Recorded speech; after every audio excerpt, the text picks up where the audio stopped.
Welcome to EJH Bridge Cars. Well, today we get to work on the bottom of the A post on the TR2 project. It, like the other A and B posts and the rest of the car, is all pretty frilly at the bottom. So we're going to need to make them a patch part and weld it on in. So let's get started. So this is the A post, and this is where the top of the sill goes. You can see the lower portion of this is completely gone, and this flange where the fender bolts on is missing also. Of course, we've already taken the sill out and all that, and this panel here comes down to here. I had to cut, that was all just falling apart, so we cut that back. So we're going to need to fix this as well, but we probably won't do that today. We're just going to concentrate on this. So this is prepped. I squared this off, cleaned it up. Here's the new piece. Test fitted this.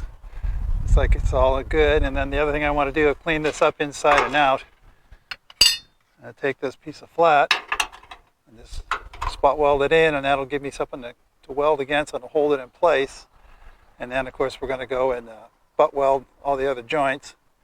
Now I'm vacillating onto whether I should put another plate here because there's nuts in the way. And whether I want to bother to cut it off, I don't really think it's necessary, to be honest. But I don't want to put it on this side because the fender comes across here and that'll push it out.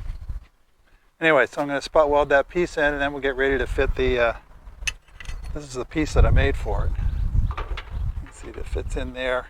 I'm just holding it up there loose, but I checked it. You know, everything lines up. That we're fortunate in that this is a straight line. So you can just put a straight edge up and check that out. Anyway, so I'm going to spot weld that up, and then we'll start fitting the piece in. So we've talked a couple of times about putting that little 1/4-inch jog in these pieces of metal, and I thought I'd give you a demonstration. This is just a piece of scrap, but it was handy. It already had the first 90 in it. You then mark off your line about how much you want to bend off, and we've been doing a 1/4-inch fold for this particular project. And then you take this and you put it in the vise. And this is just a piece of 1/4-inch plate scrap left over, which will just fit into there. So what you want to do is you want to push that way and lift, and that'll start bending. And you want to try to do it without straightening the back bend out. It often is easier to do it pulling towards yourself. You can see us starting to go, and once you get it up a bit further, you can use your plate and just a hammer.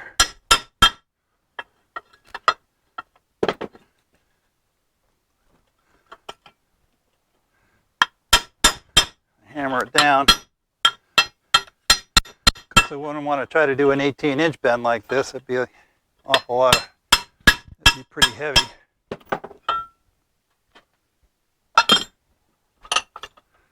But there you go. And of course you can neaten it up a little bit, but this is just a demonstration. But it makes, you know, you're never going to get a perfectly square corner. You don't really want to, because it'll really weaken their steel. So the slight radius on it is really nice. But that's how you do that little step. So we got it all welded in. You can see nice straight line. And a line for a little bit for the curb. Fits in well like that. I'll weld it up, but butt weld it in here. Put my tab across. Got a zigzag here because that was a little frilly there, but that'll make it stronger also. And I also went back and butt welded the B post, which we did the other day. You can see that one's all done too. So I hope you enjoyed that. Don't forget to like, subscribe, share, and join. And we'll see you next time.